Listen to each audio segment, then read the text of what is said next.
الحمد لله نحمده ونستعينه ونستغفره ونؤمن به ونتوكل عليه ونعوذ بالله من شرور أنفسنا ومن سيئات أعمالنا من يهده الله فلا مضل له ومن يضلله فلا هادي له ونشهد أن لا إله إلا الله وحده لا شريك له ونشهد أن سيدنا ونبينا ومولانا محمدا عبده ورسوله صلى الله عليه وعلى آله وأصحابه وبارك وسلم تسليما كثيرا كثيرا.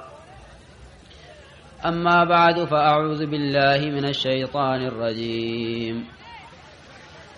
والذين جاهدوا فينا لنهدينهم سبلنا وإن الله لمع المحسنين. وقال الله سبحانه وتعالى: قل هذه سبيلي أدعو إلى الله على بصيرة أنا ومن اتبعني. وقال الله سبحانه وتعالى: إنما يعمر مساجد الله من آمن بالله واليوم الآخر وأقام الصلاة وآتى الزكاة ولم يخش إلا الله فعسى أولئك أن يكونوا من المهتدين. وقال عليه الصلاة والسلام: لغدوة أو روحة في سبيل الله خير من الدنيا وما فيها، او کما قال علیہ الصلوۃ والسلام. میرے بھائیوں، دوستوں اور بزرگوں، اللہ تعالی کی طرف سے ہر انسان کو 3 سرمایے دیے گئے ہیں. 3 سرمایے زندگی گزارنے کے لیے ہر انسان کو دیے گئے ہیں: جان، مال اور وقت. یہ 3 بڑے بڑے سرمایے ہیں: جان، مال، وقت. ان 3 سرمایوں کا صحیح استعمال، ان 3 چیزوں کا اس کی جگہ پر خدا کے احکامات کے مطابق استعمال ہونا،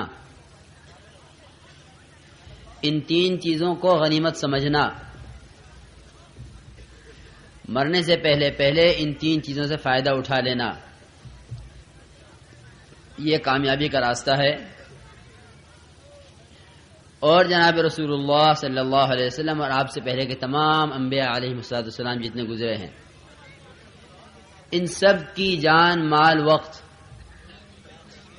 وہ امت کے بنانے میں، امت کو راہ راست پر لانے میں، دین کو دنیا میں زندہ کرنے میں، اسی میں صرف ہوا ہے. مال کا کوئی پیسہ، وقت کا کوئی منٹ اور جسم کا کوئی تقاضا وہ دین کے علاوہ پر استعمال نہیں ہوا ہے. جسم کا کوئی عضو، مال کا کوئی جو ہے پیسہ اور وقت کا کوئی منٹ، وہ خدا کے احکامات کے علاوہ یا خواہشات پر یا اپنی منمانی پر، اپنی دل چاہی پر ایک ذرے کے برابر بھی انبیاء کا اس پر استعمال نہیں ہوا، بلکہ انبیاء کا تمام جان، مال اور وقت وہ تمام کا تمام امت کو خدا کے ساتھ، خدا سے جوڑنے میں اور خدا کی مخلوق کو خدا کی راہ دکھلانے میں، خدا کے کنبے کو خدا کی طرف بلانے میں اس میں خرچ ہوا ہے. پھر محنت کا میدان انبیاء کا انسان بنے. قل هذه سبیلی ادعو الی اللہ، کہہ دیجئے آپ عام لوگوں میں اعلان کر دیجئے کہ میرا راستہ یہی ہے کہ میں مخلوق خدا کو جو ہے خالق سے جوڑنے کے لیے ہوں. میں مخلوق خدا کو خالق سے جوڑنے کے لیے ہوں، لوگوں کو بندوں کی عبادت سے نکال کر بندگی پر لانے کے لیے ہوں، اور بندوں کو تنگی سے نکال کر فراخی کی طرف لانے کے لیے ہوں. یہ میرا کام ہے. اس لیے انبیاء کی محنت کا میدان انسان بنتے ہیں. اسی لیے فرمایا ہے الناس معادن کمعادن الذهب والفضة خيارهم في الجاهلية وخيارهم في الإسلام إذا فقهوا.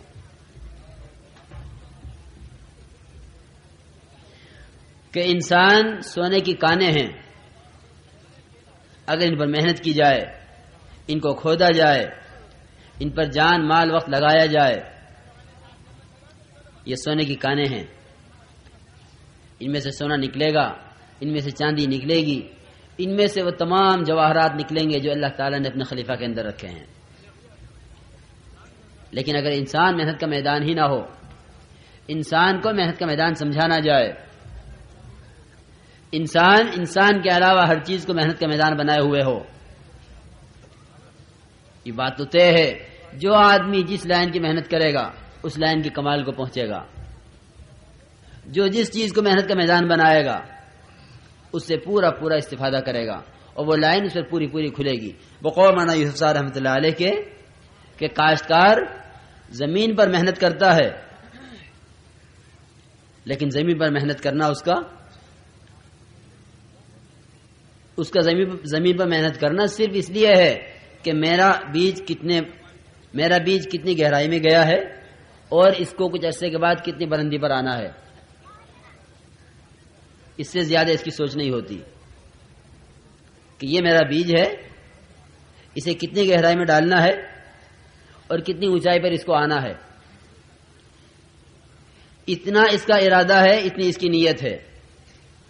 اس کی نیت کے بقدر محنت اور اس کی محنت کے بقدر نتیجہ. یہ ہر کاشتکار کے ساتھ ہے کہ نیت کے بقدر محنت ہوگی اور محنت کے بقدر نتیجہ ہوگا. کہ نیت یہ ہے کہ یہاں اتنا کھودا جائے جتنی گہرائی میں دانہ ڈالا جا سکے، اور پھر اس سے مجھے اتنی امید ہے کہ اس کی بال، اس کا پودا اتنی بلندی سے زیادہ نہیں ہوگا. اتنی محنت کو سامنے رکھ کر کاشتکار محنت کرتا ہے. لیکن فرماتے تھے کہ اگر اس کاشتکار کو پتہ چل جائے کہ زمین کے اندر پٹرول بھی ہے اور زمین کے اندر کوئلہ بھی ہے اور زمین کے اندر لوہا بھی ہے اور اس میں مختلف کانیں ہیں اور اس میں مختلف معدنیات ہیں، تو یہ اپنی محنت کو بڑھا کر زراعت سے ایسا مستغنی ہو جائے گا کہ اس کو کاشتکاری کا نام لیتے ہوئے بھی شرم آئے گی کہ کیسا چھوٹا سا کام ہے کہ فصل بو دی اور کاٹ لی. کتنی بڑی چیزیں زمین کے اندر موجود ہیں. اسی طرح میرے عزیز دوستو اور بزرگوں، انسان جب محنت کا میدان بنتا ہے تو اللہ تعالیٰ کے اس کے اندر رکھے ہوئے جواہر، اس لیے کہ رات مولوی صاحب نے خوب کھولا انسان کو، ہر طرح سے کھول کے دکھلایا کہ انسان کیا ہے. اللہ تعالیٰ قسم کھا کے فرماتے ہیں، ایک قسم نہیں کئی قسمیں کھا کے فرماتے ہیں لقد خلقنا الانسان فی احسن تقویم، کہ ہم نے انسان کو سب سے زیادہ خوبصورت سانچے میں ڈھالا ہے اور سب سے زیادہ قیمتی بنایا ہے اور قابل اکرام بنایا ہے اور اللہ کا خلیفہ بنایا ہے. ہم نے انسان کو ہر طرح سے نوازا ہے. وہ خدا کے رکھے ہوئے جواہر ہیں اس کے اندر جو اس پر محنت ہونے سے ظاہر ہوا کرتے ہیں. آج جس چیز کو ہاتھ لگاتی ہے سائنس والے، جس چیز کو ہاتھ لگاتے ہیں محنت کرنے والے، اس چیز کے فوائد پہ کھلتے چلے جاتے ہیں اور وہ مشاہدے میں آگے بڑھتے چلے جاتے ہیں. وہ چیزیں جن کو اب سے 10 سال 20 سال پہلے کوئی جانتا نہیں تھا، ان پر محنت ہوئی اور محنت ہو کے ان کی قیمتیں کہیں سے کہیں پہنچ گئی اور ان کے فوائد بڑھتے چلے گئے اور ان کے اپنے اندر کے چھپے ہوئے جواہر کھلنے شروع ہو گئے. اسی طرح اگر انسان کو محنت کا میدان بنایا جائے، اس طرف غور کیا جائے کہ آخر انسان میں کیا ہے، انسان کس لیے بنا ہے. اس لیے کہ انسان وہ واحد مشین ہے عمل کی. انسان واحد مشین ہے عمل کی. کسی مشین سے عمل تیار نہیں ہو سکتا، چاہے قیامت تک کے سارے سائنس ہمیشہ کی، شروع سے لے کے آخر تک دجال تک کی سائنس جو ہے جمع ہو جائے، کوئی عمل کی مشین تیار نہیں کر سکتا کہ بھئی یہ عمل کی مشین ہے، اس مشین سے عمل بن سکتے ہیں، کہ کسی مشین سے نماز کا عمل بن جائے، کسی مشین سے روزے کا عمل بن جائے، کسی مشین سے زکوٰۃ کا عمل بن جائے، کسی مشین سے اعمال، کسی مشین سے اخلاق، کسی مشین سے معاشرہ بننے لگے، کہ ایسی کوئی مشین نہ بنی ہے نہ آئندہ بنے گی۔ اگر اس طرح کی کوئی مشین ہوتی یا بننی ہوتی آئندہ کبھی، تو انسان اشرف المخلوقات نہ کہلایا جاتا، انسان اشرف المخلوقات نہ کہلایا جاتا۔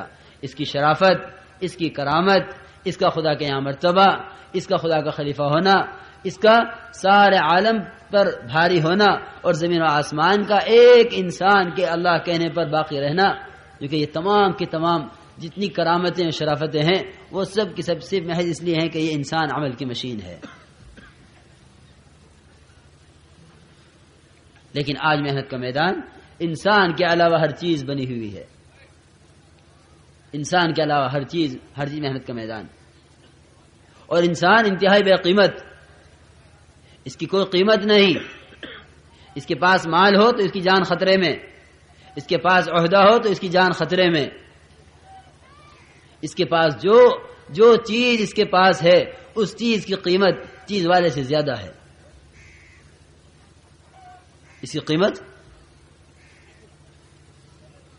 کیونکہ چیز والے سے زیادہ ہے، اس چیز کی وہ قیمت نہیں جو اس آدمی کی وہ قیمت نہیں جو اس کے پاس جو چیز ہے اس کی قیمت ہے۔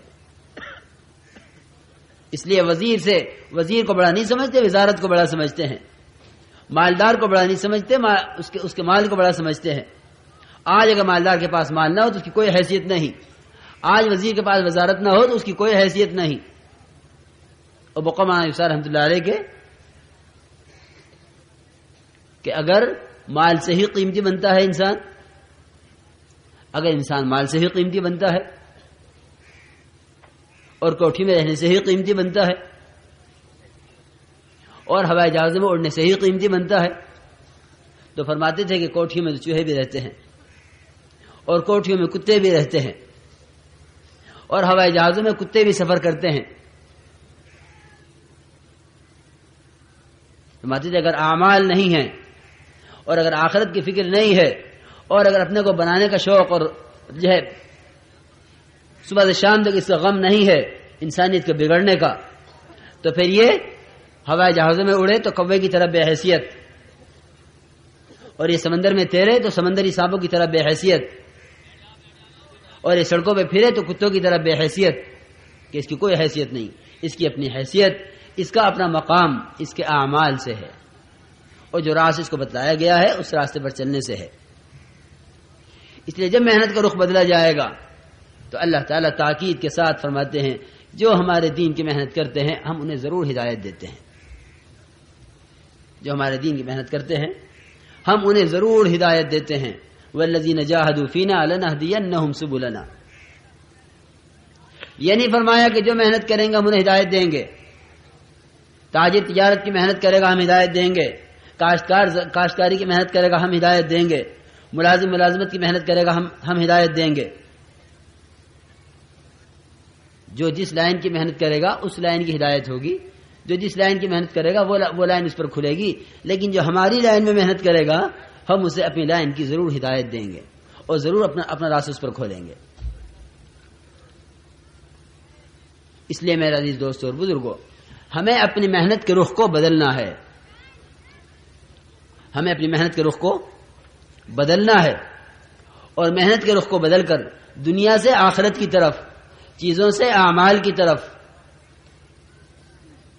اور فنا ہونے والی چیزوں سے ہمیشہ ملنے والی جو ہے نعمتوں کے حاصل کرنے کی طرف اپنے رخ کو ہمیں بدلنا ہے۔ کیونکہ جب رخ بدل جاتا ہے محنت کا، جب محنت کا رخ بدل جاتا ہے تو جسے رخ کیا گیا ہے اس طرف کی چیزیں نظر آنی شروع ہو جاتی ہیں، کہ ابھی محنت کا رخ کیا تھا، اب محنت کا رخ کیا ہے، ابھی محنت کا رخ چیزوں کا تھا، اب محنت کا رخ اعمال کا ہے۔ کیونکہ جب اعمال کے رخ پر آدمی پڑ جاتا ہے تو اعمال کے ذریعے سے مسائل حل ہوتے نظر آنے لگتے ہیں. لیکن کیونکہ ابھی محنت ہے ملک و مال کی، ابھی محنت ہے چیزوں کی، ابھی محنت ہے تجارت کی، ابھی محنت ہے زراعت کی اور ملازمت کی، ابھی محنت ہے خدا کی ذات سے بالواسطہ مسائل کو حل کرانے کی، خدا کی ذات سے بلا واسطہ اور براہ راست مسائل کو حل کرانے کی محنت نہیں ہے. جو کہیں کہ اس محنت کے رخ کے بدل جانے کی وجہ سے اعمال سے ہوتا نظر نہیں آتا کہ جس کے پاس اتنا مال اتنا کامیاب، جس کے پاس اتنی چیزیں وہ اتنا کامیاب، جس کے پاس اتنے ٹریکٹر وہ اتنا کامیاب، جس کے پاس اتنی بڑی ملازمت وہ اتنا کامیاب. کیونکہ ہم نے سب نے خود کامیابی کو سوچا ہوا ہے اور خود منازل طے کیے ہوئے ہیں. حالانکہ اللہ تعالیٰ قسم کھا کھا کے فرماتے ہیں کامیاب کون ہے اور ناکام کون ہے. قد افلح المؤمنون الذين هم في صلاتهم خاشعون. کامیاب کون ہیں؟ کہ کامل ایمان والے، وہ کامیاب ہیں ہمیشہ کی کامیابی کے ساتھ.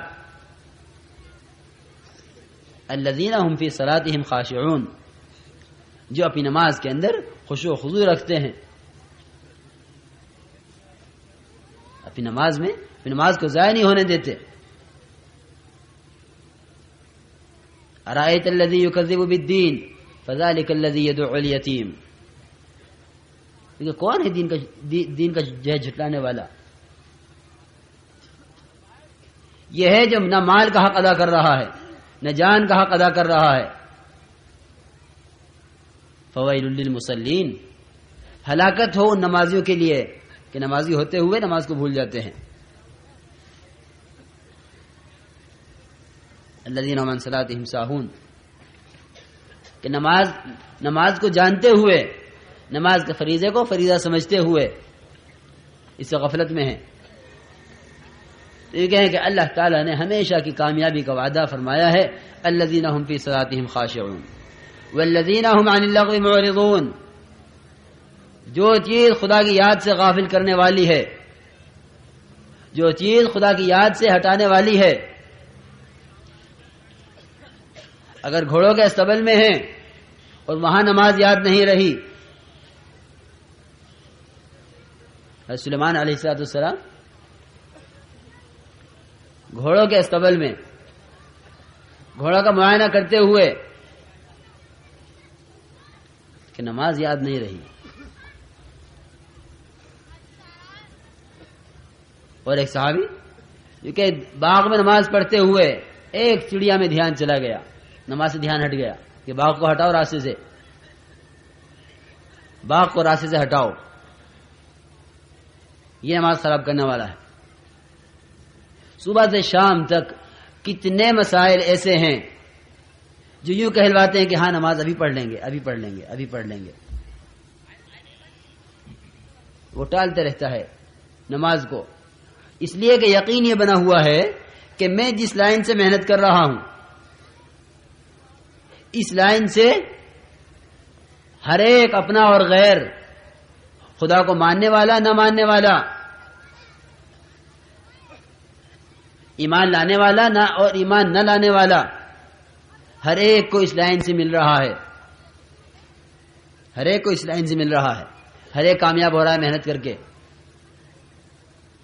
مجھے نماز کے راستے کیسے مل جائے گا اگر محنت نہیں کروں گا؟ مجھے نماز کے راستے کیسے مل جائے گا جب ان میں سے کسی کو نہیں ملا ہے نماز کے راستے؟ ہر آدمی اپنی محنت میں قدم اٹھائے چلا جا رہا ہے اسباب کی طرف، دوڑ لگائے چلا جا رہا ہے اسباب کی طرف. عام آواز ہے دنیا دارالاسباب ہے سبب سے ہوگا، دنیا دارالاسباب ہے سبب سے ہوگا. یہ آواز نہیں ہے کہ ارے جس طرح دنیا دارالاسباب ہے اس طرح قلب بھی دارالایمان ہے. یہ قلب دارالایمان ہے، اس کی آواز نہیں ہے. دنیا دارالاسباب ہے، اسی کی آواز ہے. یہ کہیں کہ یہ دنیا دارالاسباب ہے، لیکن کب ہے؟ اس کے اسباب تیرے موافق کب ہیں؟ اور دنیا کی محنت سے اور اسباب کی محنت سے اسباب میں لگ کر خدا کی طرف سے اپنی چاہت کے مطابق فیصلہ کرانے اور اپنی مرضی کے مطابق بارش کرانے، اپنی مرضی کے مطابق صحت لینے، اپنی مرضی کے مطابق امن لینے، اپنی مرضی کے مطابق عزت لینے، اپنی مرضی کے مطابق مقدمات حل کرانے. کیونکہ خدا کی طرف سے جو چیز لینی ہوگی اس کے لینے کا راستہ وہ واحد صرف ایمان ہے، کہ ایمان مجبور کرے گا اس پر کہ خدا کی ذات سے ہوتا ہے، ایمان مجبور کرے گا اس پر کہ اسباب سے نہیں ہوتا، ایمان یہ بات بتلائے گا کہ ان تمام اسباب کی لائنوں میں جو کچھ ہے، خدا کی قسم بالکل جس کے پاس ایمان ہوگا اس کو ہوتا ہوا نظر بھی نہیں آئے گا. جو ہے اسباب کی لائن سے اس کو ہوتا ہوا نظر بھی نہیں آئے گا. اپنے اپنے مشاہدے کو ایمان سمجھنا اسی کا نام گمراہی ہے. اپنے اپنے مشاہدے کو ایمان سمجھنا اسی کا نام گمراہی ہے، اسی کا نام بے رہا روی ہے. کہ ہر ایک ایمان اپنے مشاہدے کا لیے بیٹھا ہے کہ میں یقین کے ساتھ کہتا ہوں کہ یوں کرو گے تو یوں ہو جائے گا. ہر ایک یقین دلاتا ہے اسباب کا کہ ایسے کرو گے تو ایسے ہو جائے گا. نہیں، بلکہ کہتے ہیں کہ محنت کے رخ کو بدلیں اور محنت کے رخ کو بدل کر اپنے آپ کو خالق کائنات سے ہونے پر لائیں کہ بھئی اللہ کی ذات سے ہوتا ہے، اللہ کے غیر سے نہیں ہوتا. کیونکہ اس محنت اس رخ کو بدلنے کے لیے یہ دیکھنا پڑے گا کہ جن کی رخ صحیح ہوئے ہیں انہوں نے کیا کیا ہے. انی وجہت وجہی للذی فطر السماوات والارض حنیفا وما انا من المشرکین. میں نے اپنا رخ بدلنے کے لیے بنے ہوئے سے بنانے والے کی طرف پھیر لیا ہے. اسے کہتے ہیں رخ بدلنا. زبان سے کہہ دینا نہیں، یہ دماغ سے سوچ لینا نہیں، یہ سر سے اقرار کر دینا نہیں کہ میں وہی دکان کا دکان والا، میں وہی زمین کا زمیندار، میں وہی ملازمت کا ملازمت والا. لیکن ہاں کہتا ہوں کہ اللہ کی ذات سے ہوتا ہے. حضرت ابراہیم علیہ السلام نے رخ بدلا اپنا، اور ایسا رخ بدلا کس سے بدلا؟ رخ ماں سے بدلا، باپ سے بدلا، نمرود سے بدلا، ملک کے ہر بڑے چھوٹے سے بدلا. نہیں ہوتا، اس سے بھی نہیں ہوتا، اس سے بھی نہیں ہوتا، اس سے بھی نہیں ہوتا. سب سے رخ بدل کر جو کہیں آخر میں اس جبرائیل پر جس پر ایمان لانا ضروری ہے، آمنت باللہ و ملائکتہ و کتبہ و رسلہ والیوم الآخر والقدر خیرہ و شرہ من اللہ تعالی والبعث بعد الموت. کیونکہ ایمان مفصل، اس میں ملائکہ پر ایمان لانا ہے. لیکن ملائکہ پر ایمان کس بات کا لانا ہے؟ کس بات کا ایمان لانا ہے؟ اس پر ایمان لاتا ہوں کہ یہ ملائکہ اللہ کے ملائکہ ہیں.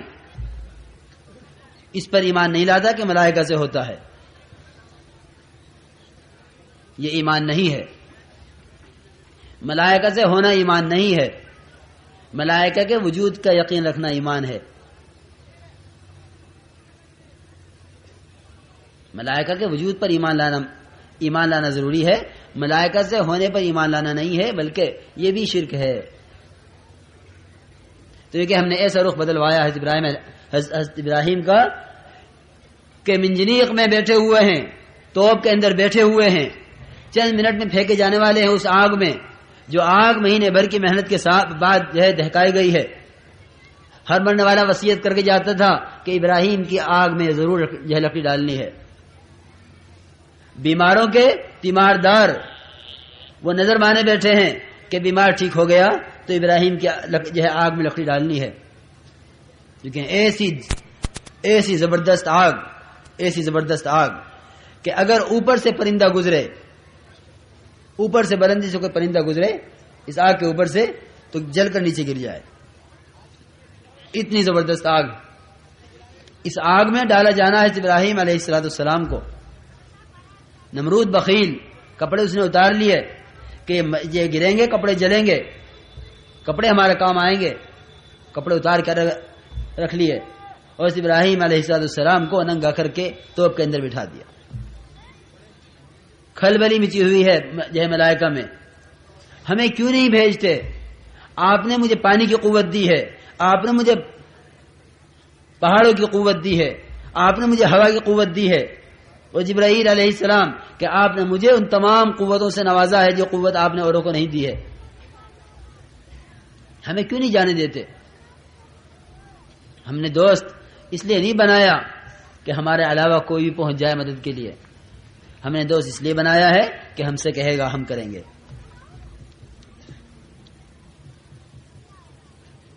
حدیث میں آتا ہے جسے دوستی کرنی ہو فلینظر الی من یخالل، کہ وہ دیکھ لے دوست کس کو بنا رہا ہے، دوست کس کو بنا رہا ہے۔ دوست بنانے سے پہلے دیکھو دوست کس کو بنا رہے ہو، کیونکہ اللہ تعالیٰ نے بھی دوست بنانے سے پہلے دیکھا ہے دوست کس کو بنا رہا ہوں، رخ صحیح ہے اس کا یا غلط ہے۔ اس رخ کے صحیح غلط دیکھنے کے لیے اتنے ہنگامی حالات میں، اتنے سخت موقع پر کہ ملک کا کوئی حضرت ابراہیم کا ساتھ دینے والا نہیں، توپ کے اندر بیٹھے ہوئے ہیں، اور یہ کہیں کہ حضرت جبرائیل علیہ السلام نے آ کر تو کہا کہ یہاں سے آپ کو لے جاؤں یا اس آگ کو غائب کر دوں، ہر طرح کی قوت لے کر آیا ہوں، جو حکم ہو فرمائیے۔ میں عرض کرنا چاہتا ہوں کہ رخ صحیح ہونا کسے کہتے ہیں؟ وہ بھی انسان تھے، ہم بھی انسان ہیں۔ رخ صحیح ہونا اسی کو کہتے ہیں اما الیک فلا، کہ اگر تم مجھے اپنا محتاج سمجھتے ہو کسی بھی درجے میں، تو میں کسی بھی درجے میں تمہارا محتاج نہیں ہوں۔ اللہ کی ذات سے ہوتا ہے، اللہ کرتے ہیں۔ حالانکہ جبرائیل وہ معتمد فرشتہ ہے، وہ معتمد فرشتہ ہے جس پر دونوں طرف سے اعتماد ہے کہ غیر نبی کی طرف جا نہیں سکتا اور غیر خدا کی طرف سے آ نہیں سکتا، غیر خدا کی طرف سے آ نہیں سکتا اور غیر نبی کے پاس بھی جا نہیں سکتا۔ جس کے پاس بھیجیں گے اللہ تعالیٰ وہیں جائیں گے۔ وما نتنزل الا بامر ربک، کہ نبی جی ہم تو آپ کے رب کے حکم سے آتے ہیں۔ آپ نے پوچھا جبرائیل کہاں غائب ہو اتنے دن سے، کیوں نہیں آتے؟ اپنی مرضی سے نہیں آتے، ہم تو بھیجے ہوئے آتے ہیں، جب حکم ہوتا ہے تو جاتے ہیں۔ اتنا معتمد فرشتہ وہ ایسے سخت موقع پر آ کے یوں کہے کہ میرے لائق کوئی خدمت، جبکہ اتفاق ہے کہ اس سے بڑی کوئی طاقت نہیں ہے خدا کی طرف سے دی ہوئی، کسی کو اتنی بڑی طاقت نہیں دی کہ وہ قد و قامت جس کی کوئی حد نہیں ہے، تحت الثری سے لے کے عرش تک، اور پروں نے گھیرا ہوا ہے سارے مشرق مغرب کو، اتنے لمبے چھوڑے جبرائیل یوں کہیں وہ جب انجینئر میں گئے اور پوچھا کہ کیا کروں، ما الیک فلا، مجھے تمہاری ضرورت نہیں ہے۔ کہ جب اس طرح رخ صحیح ہو جاتا ہے تو پھر ہم اسے امام بنا دیتے ہیں سارے عالم کا۔ انی جاعلک للناس اماما، انی جاعلک للناس اماما، کہ ہم ابراہیم تمہیں قیامت تک کے لیے امام بناتے ہیں، امام ملت تم ہو۔ اب جناب رسول اللہ صلی اللہ علیہ وسلم کو بھی کہ آپ بھی ملت ابراہیمی کا اتباع کریں، ہم نے خلیل چن لیا ہے، آپ ملت ابراہیمی کا اتباع کریں۔ اس کو کہتے ہیں رخ کا صحیح ہونا۔ اس رخ کو صحیح کرنے کے لیے ایسا نہیں ہے کہ ابراہیم علیہ السلام کا رخ یوں ہی صحیح ہو گیا ہو۔ وَإِذِ ابْتَلَىٰ إِبْرَاهِيمَ رَبُّهُ بِكَلِمَاتٍ فَأَتَمَّهُنَّ، کہ جب ہم نے ابراہیم علیہ السلام کو 30 صفات کے اندر آزمایا، ابراہیم تمہیں یہ کرنا ہے، تمہیں یہ کرنا ہے، تمہیں یہ کرنا ہے، تمہیں یہ کرنا ہے، تمہیں یہ کرنا ہے، 30 صفات قرآن کے اندر خدا نے گنوائی ہیں۔ ان 30 صفات کو جب پورا کر دیا، مکمل کر دیا، فَأَتَمَّهُنَّ، جس طرح کرنے کا حق تھا اس طرح کر کے دکھلا دیا۔ قال انی جاعلک للناس اماما، ابراہیم ہم تمہیں اب امام بنائیں گے سارے عالم کا۔ قال ومن ذریتی، قال لا ینال عہد الظالمین، کہ میری ذریت میں، کہا کہ نہیں، اگر یوں یہی محنت کا رخ ہے تو وعدے ہیں، اور اگر یہ محنت کا رخ نہیں ہے تو ظالمین سے کوئی وعدے نہیں ہے۔ اگر یہ محنت کا رخ ہے جو تمہارا ہے تو یہ کہ حضرت ابراہیم علیہ السلام نے ہر لائن کی قربانی دی ہے خدا کے دین کے تقاضے پر. بیوی کی قربانی، بچے کی قربانی، وطن کی قربانی، گرمی سردی کی قربانی. اللہ اکبر. ذرا اٹھا کے دیکھیں حضرت ابراہیم علیہ السلام کی قربانیوں کو تو اندازہ ہوگا کہ دعوت کا کام کیا ہے اور تبلیغ کسے کہتے ہیں. تبلیغ